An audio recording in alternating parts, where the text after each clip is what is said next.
여러분 안녕하십니까. 출발 성공투자 김영롱입니다. 기어코 이번 주에 코스피 3100 그리고 코스닥 1000선 무너지는 걸 어제 오후에 보게 됐습니다. 지금으로서는 지표들을 중심으로 펀더멘털을 제외하고는 수급이든 환율이든 심리든 전반적으로 시장에 좀 불리하게 작용하는 것이 사실인데요. 때문에 지금으로서는 뭔가 무리하게 승리하는 전략을 짜기보다는 이 시장에 지지 않는 전략을 짜는 것이 더 현명한 때가 왔습니다. 과연 이 시장을 짓누르고 있는 주요 포인트들은 어떤 것들이 있는지 다시 한번 업데이트를 해드리면서 우리가 어느 부분에서 또 수익률을 극대화하면서 이 시장 지지 않을 수 있는지 하나하나 세워보도록 할 텐데요. 일단 이슈들을 통해서 지금의 상황도 한번 체크해 보도록 하겠습니다. 저희가 이번 주 내내 가장 주요하게 많이 말씀드렸던 것 중에 하나가 바로 환율이었는데요. 결국 어제 1176원 선까지 재차 올라가는 모습이었죠.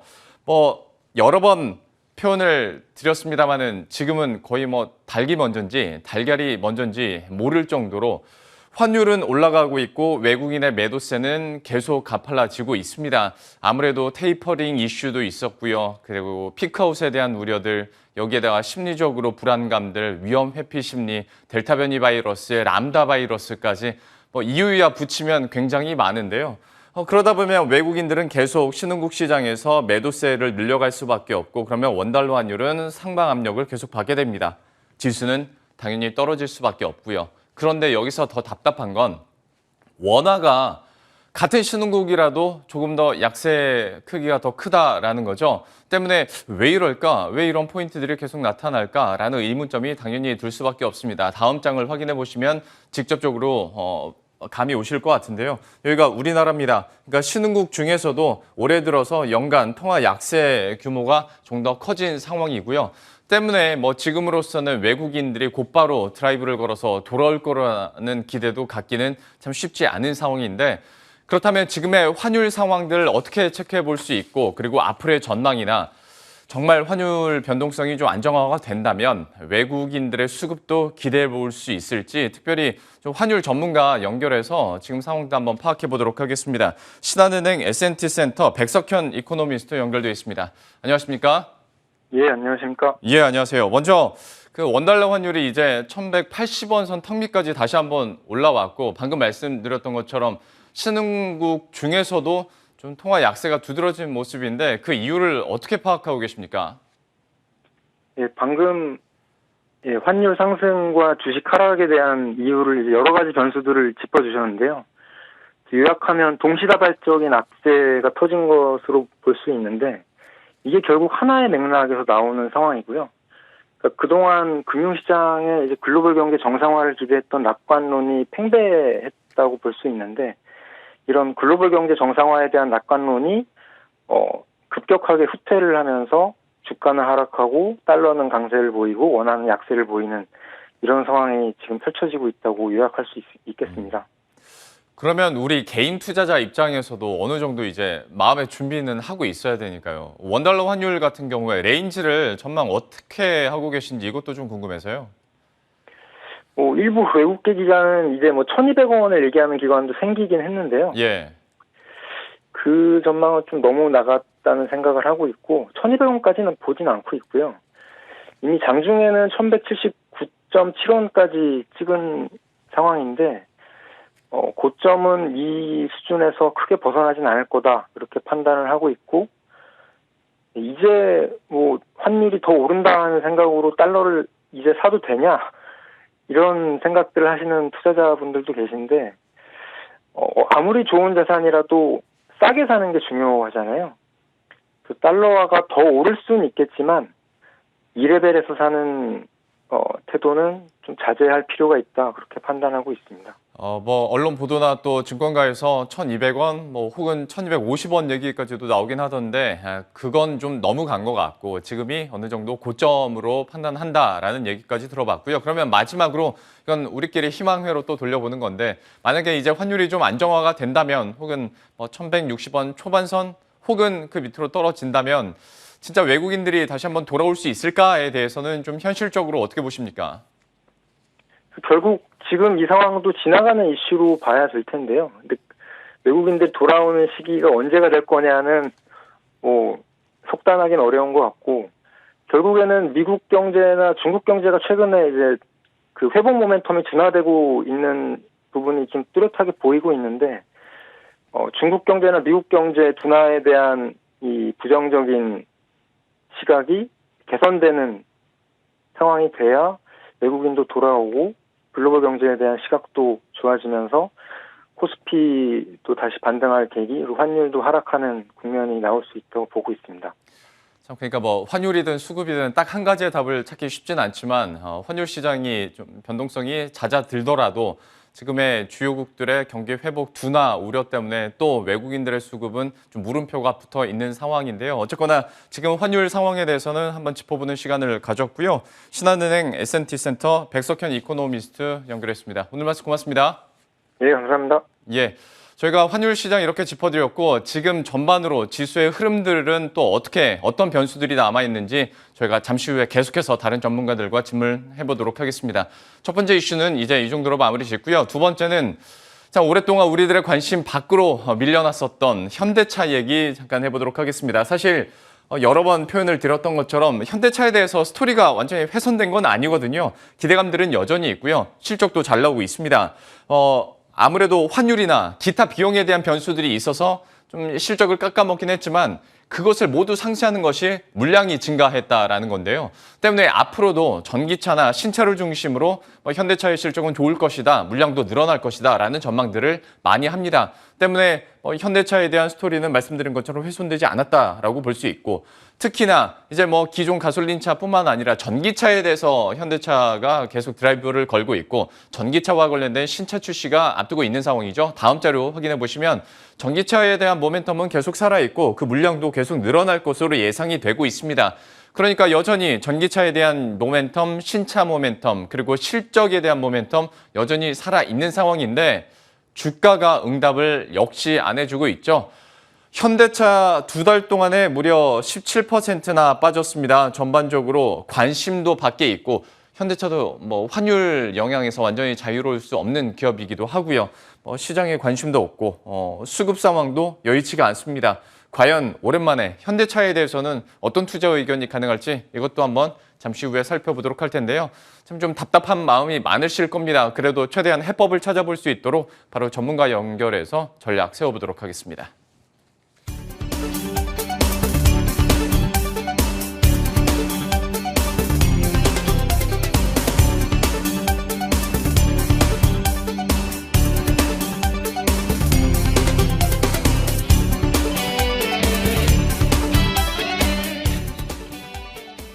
예, 그러면 앞서 전해드렸던 이슈들에 대해서 투자 전략 어떻게 세워볼 수 있을지 유스탁의 유창희 대표 연결해서 알아보도록 하겠습니다. 안녕하십니까? 네, 안녕하십니까? 예, 오랜만에 그 현대차 얘기 해보도록 하겠습니다. 네. 2달 동안에 스멀스멀 빠지면서 이제 거의 20% 가까이 조정을 받고 있는 양상인데 앞서 말씀드렸던 것처럼 지금 딱히 스토리가 완전히 훼손되거나 그런 건 아닌 것 같은데 역시 시장의 관심을 못 받고 있고 순위도 지금 시총에서 좀 밀려나게 될 판이거든요. 현대차에 대해서 현재 시점 투자 의견 어떻게 갖고 계십니까? 네, 저는 투자 의견은 변함은 없습니다. 다만 이제 지금 아시다시피 모든 시장이 하락을 하다 보니까 지금 안 빠지는 종목이 없지 않습니까? 한두 종목 제외하고는 그런 것들이 이제 종목을 언급하기가 쉽지 않다 생각을 하고 있는데 일단 증시가 지금 조정기에 진입을 했죠. 우리나라 같은 경우 벌써 한 1주, 2주 전부터 조정기에 진입을 한 것이고 그때부터 이제 대형주들이 이제 하락이 됐고 최근 들어서 하락폭이 커지고 있죠. 2%대, 1.5%대 이렇게 그러다 보니까 대형주 하락이 좀 가속화되고 있고 오히려 이제 이럴수록 이제 개인 투자자분들께서는 개인 대형주에 대해서 계속 저점 매수를 과감하게 진행하고 있는 것 같습니다. 그러다 보니까 신용잔고가 25조 원을 돌파했다는 얘기도 있죠. 25조 한 4천억 정도 되는 것 같은데 저는 다들 그렇게 얘기를 하셨겠지만 어쨌든 미국 증시가 테이퍼링 우려감이 본격적으로 이제 미국 증시도 조정에 이제 발생할 수 있는 시점이 되었다 생각을 좀 하고 있고요. 그러면 이제 신용 잔고가 지금 25조가 넘어온 상황에서 최근 들어서 추가적인 하락이 나오면서 일부 반대 매매가 조금씩 나오고 있거든요. 그러면은 오히려 이제 그 주식 투자를 오래 안 하신 분들은 잘 모르시겠지만 오래 하신 분들은 아시다시피 이렇게 하락이 급격히 발생했을 때, 그러니까 천천히 하락한 게 아니라 급격히 하락이 발생했을 때는 반대 매매, 그러니까 신용 물량이라든지 이런 부분들이 반대 매매가 나오면서 매도가 매도를 부르는, 투매가 투매를 부르는 이런 것이 되면서 한 번 더 하락을 레벨 다운을 하고 나서 올라오는 경우가 많이 있습니다.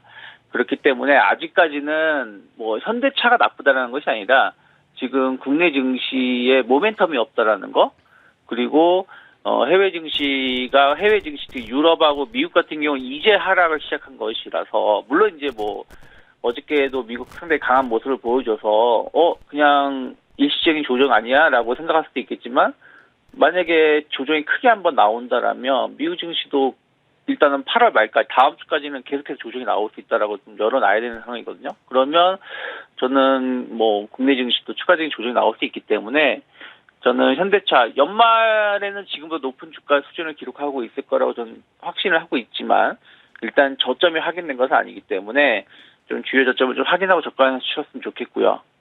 또 단기로 보시는 분들은, 중장기로 보시는 분들은 일단은 좀 손실이 좀 있으시더라도 좀 시간과의 싸움을 하신다라면 전 충분히 수익을 내거나 손실을 상당 부분 만회할 수 있지 않을까 생각하고 있습니다. 현대차에 대해서는 지금 시장 분위기가 워낙 좀 안 좋기 때문에 여기에 대해서는 조심해야겠지만, 역시 중장기적으로 봤을 때는 여전히 그래도 괜찮은 투자 의견이 나왔고요. 현대차에 대해서 좀 장기적인 관점에서 시장도 풀리고 수급도 풀리게 된다면 현대차의 반등도 한번 기대해 보도록 하겠습니다. 현대차 이렇게 마무리 짓고요. 바로 코너 속의 코너로 넘어가 보도록 할 텐데요. 오늘의 창의 스픽 확인해 보도록 하겠습니다. LX 세미콘 역시 종목을 콱 집어서 이제 최근 들어서 계속 얘기를 해주고 계시는데, 이 종목에 대해서 투자 포인트 한번 짚어주시겠어요? 네, 뭐 LX 세미콘은 예전 실리콘웍스죠. 이제 이것이 LX 그룹으로 이제 재편되면서 LX 세미콘의 이름이 좀 바뀐 기업이고요. 계속해서 이제 지금 시장의 그 우려감은, 그러니까 뭐 어떤 문제가 있어서 뭐 테이퍼리 우려감 뭐 이런 부분들이 실제 시장을 억누르는 것이 아니라 피크아웃에 대한 우려감이거든요. 그러니까 피크아웃이 뭐 다들 아시겠지만 지금 실적이 최대치고 앞으로는 실적이 둔화될 것이다. 이것이 지금 반도체 업종으로 먼저 시작을 했고, 나머지 섹터로 계속 지금 전이되면서 시장을 좀 하락세를 좀 불러일으키는 것인데, LX세미콘은 그런 부분들에서 좀 자유로울 수 있다라는 것이죠. 이 회사가 이제 디스플레이 관련된 구동칩을 생산을 좀 하고 있는데, 지금 시장에서 가장 주목을 하고 있는 게, 제가 뭐 예전에도 한번 언급해 드렸습니다만은 이제는 LCD에서 OLED로 급격히 전환이 이루어질 것이다. LCD 가격의 상승을 좀 과도하게 상승하다 보니까 이제 OLED에 대한 어떤 매력도 다시 좀 높아진 것이라서 OLED 전환에 대한 어떤 기대감들, 이러한 것들이 구동칩의 수요를 더 증가시킬 것이고, 그러면서 이제 단가를 인상시키면서 수익성이 상당히 좋아질 수 있다는 것이죠. 그것이 2분기 실적을 확인시켜줬고, 오히려 3분기, 4분기를 갈수록 더 좋은 실적을 좀 기대해 볼 수가 있다 생각을 하고 있고요. 그리고 그 반도체 업황이 안 좋을 수 있다, 뭐 철강 업황이 안 좋을 수 있다라는 것은 재고 부담이거든요. 이미 기업들이 가격 상승에 대한 어떤 부담감으로 재고를 충분히 쌓아놨다라는 것이 업적 피크, 실적 피크에 대한 어떤 두려움이었던 것인데, 뭐 LX세미콘의 제품 같은 경우는 완성업체들이 아직까지도 낮은 부품 재고 수준을 좀 기록을 하고 있습니다. 오히려 그런 상황에서 하반기 계속해서 신제품 뭐 출시를 좀 앞두고 있죠. 뭐 삼성도 마찬가지고, 뭐 애플도 마찬가지고, 뭐 그 완성업체들이 계속해서 하반기 신제품 출시를 좀 준비를 좀 하고 있기 때문에, 오히려 업황 둔화에 대한 우려감은 계속해서 감소가 되고 오히려 성장할 수 있다는 기대감들이 좀 있습니다. 그리고 예전에 이제 LG그룹에 속해 있었을 때는 조금 이제, 지금도 물론 이제 LG 쪽 매출이 좀 많이 잡히고 있지만, 예전보다는 상당히 좀 다양화되어 있다. 삼성 쪽으로도 매출이 상당히 잡히고 있고, 그 외의 기업들한테도 매출이 다변화되고 있기 때문에, 뭐 이런 부분들은 또 실적 그 시장이 좀 안 좋을 때 매출처 다변화는 기업의 안정성이 매출 증가를 좀 기대해 볼 수 있습니다. 그리고 원래 사업하는 거 말고도 자동차 부품이라든지 2차 전지 관련된 자동차 반도체라든지 2차 전지 관련된 반도체라든지 이런 전장 부품 쪽으로 해가지고 어떤 LX 그룹이 LX 세미콘으로 통해 가지고 재편할 수 있다는 어떤 그런 기대감들 이러한 것이 또 계속해서 기업의 성장성을 유지시켜줄 수 있기 때문에 저는 뭐 최근에 많이 올랐고 이 회사가 올해 엄청 올랐습니다. 3월 달부터 LX 그룹이 재편되면서 주가가 한 거의 100% 정도 올라왔지만 전 여전히 한 15만 원대까지는 추가적인 상승 가능하다. 그래서 오히려 조정이 좀 나왔을 때 61선을 조금 이탈한다고 하더라도 좀 분할 매수 관점에서 접근해 볼 수 있지 않을까 생각하고 있습니다. 예. 그러면 저 듣다 보니까 또 궁금해지는 게 지금 상황에서 어떤 전장 부품주들에 대한 전반적인 투자 의견, LX 세미콘뿐만이 아니라 좀 종목에 대해서는 좀 의견 어떻게 갖고 계신지도 궁금하네요. 일단은 외국인들이 그렇게 팔면서도 매수한 섹터는 2차 전지 쪽이에요. 뭐 그런 부분들을 본다라면 자동차 전장 부품 쪽도 전 나쁘지 않다는 생각을 좀 하고 있습니다. 근데 일단은 근데 다만 이제 시장 자체가 지금 뭐 바닥이 어디인지 알 수가 없는 상황인 것이고 그리고 약간 이제 코스닥이 흔들리는 거 아니겠습니까? 먼저 코스피가 흔들렸고 코스닥이 이제 이번 주에 보면은 좀 가파르게 좀 조정이 나왔기 때문에 전장 부품 쪽은 아무래도 중소형주 쪽에 좀 치우쳐 있는 부분들이 좀 있어서 저점을 좀 확인하고 접근해 보는 게 낫다 해서 전 전장 부품 뭐 나쁘지 않다. 아까 현대차 시각을 나쁘지 않게 말씀드렸기 때문에 자동차 관련된 섹터는 저는 항상 긍정적으로 볼 수 있다 생각하고 있습니다. 예, 자동차뿐만 아니라 전장 부품에 대해서도 또 조정을 많이 받았지만 그래도 현 시점에서 충분히 접근 가능하다. 긍정적인 투자 의견 얘기를 해주셨고요. 어떤 AS 측면에서 질문 한 가지만 더 드려보도록 하겠습니다. 요 한 3주 거의 뭐 한 달 동안 이제 유창희 대표께서 리오프닝 관련주 계속 얘기를 해주셨고 대표적으로 자주 언급됐었던 것이 이마트랄지 대한항공 그리고 신세계 그룹주에 대해서도 거의 비슷한 맥락에서 얘기를 해주셨는데 시장 상황이 워낙 좀 안 좋아서 이거를 약간 좀 그 전략을 뒤로 미뤄야 되는 건지 아니면 현 시점에서 여전히 내가 정말 매수 버튼을 눌러도 되는 시점으로 보고 계신 건지 좀 다시 한번 AS를 해주시겠어요? 네, 뭐 엄밀히 따지면 지금 뭐 시장 자체가 급락이 나와서 현 시점에서 말씀드린다면 뭐 섣불리 모든 종목이 마찬가지입니다. 모든 종목에 대해서 무리한 매수하시는 건 조심하실 필요가 있다 생각하고 있는데 저는 어찌되었든 이번 하락이 뭐 오늘로 끝날지 뭐 다음 주로 끝날지는 모르겠습니다만은 어쨌든 하락 자체는 곧 마무리될 수 있다 생각 좀 하고 있습니다. 지금 저는 뭐 3,000포인트 약간 이탈 가능성도 열어놓고 있지만 그 자리가 거의 끝자락이고 그 다음에는 뭐 V자 반등은 아니겠지만 다시 완만한 상승을 보여줄 수 있고 그거에 대해서 어떤 첫 번째는 낙폭가대 종목 중심으로 올라오겠지만 저는 리오프닝 이런 관련된 종목군들이 그 다음에 좀 주도주도 될 수 있다 생각 좀 하고 있습니다. 그렇기 때문에 어저께도 미국 보면은 실업수당 청구 건수도 상당히 줄어들고 있는 거 본다라면 소비 관련된 어떤 기대감은 좀 계속 가져갈 필요가 있지 않을까 생각하고 있습니다. 예. 딱 한 달 전 이 시간쯤에 또 유창희 대표께서 시장이 좀 조정받을 수 있는 가능성, 쉬어갈 수 있는 가능성을 언급을 해줬었고 2, 3주 혹은 더 길게 이어질 수도 있겠다. 그래서 그때는 좀 보수적으로 접근을 하자라는 얘기를 해주셨는데 8월 들어서 좀 실제로 그런 흐름이 계속 이어지는 모습이었고 때문에 리오프닝 관련주뿐만이 아니라 전반적인 종목에 대해서 지금은 시장에 대해서 좀 보수적인 관점에서 조심할 필요가 있어 보이고요. 대표님 하나만 더 여쭤볼게요. 네. NC소프트 있지 않습니까? 네. 어쨌거나 뭐 리포트도 많이 나오고 이제 신작도 조금씩 가시화되고 하다 보면 뭐 목표 주가가 높게 나온 만큼 여기에 대한 기대감도 있을 수 있을 텐데 게임주가 요즘에 워낙 좋고 나쁜 뉴스들이 좀 동시다발적으로 많이 터져서요. 현 시점에서 이 게임주들이나 NC소프트에 대해서는 좀 어떻게 보십니까?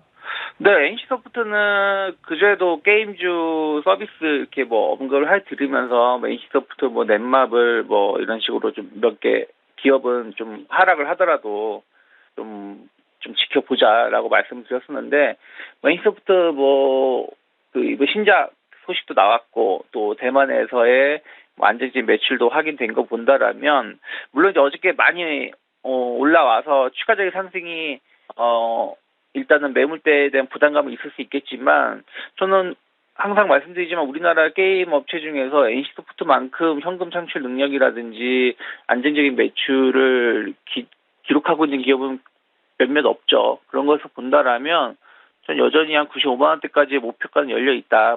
단기적으로 본다고 하더라도 한 90만 원대가 열려 있지 않을까 생각을 좀 하고 있습니다. 그리고 이미 어느 정도 저점이 확인된 것이 아닌가. 이번에 흐름을 봤을 때 계속 80만 원을 지켜주려고 하고 있는 흐름을 보여줬기 때문에 최근 한 2달 사이에 본다라면, 그러면은 이런 저점에 대한 어떤 확인도 NC소프트에 대한 어떤 매력을 좀 불러일으킬 수 있지 않을까 생각하고 있습니다. 예, NC소프트 지난주에 또 좋게 얘기를 해주셨고 관심주로 선택을 해주셨는데 어제 또 급등을 했길래 한번 추가적으로 여쭤봤습니다. 뉴스탁의 유창희 대표와 함께했습니다. 오늘 말씀 고맙습니다. 네, 고맙습니다.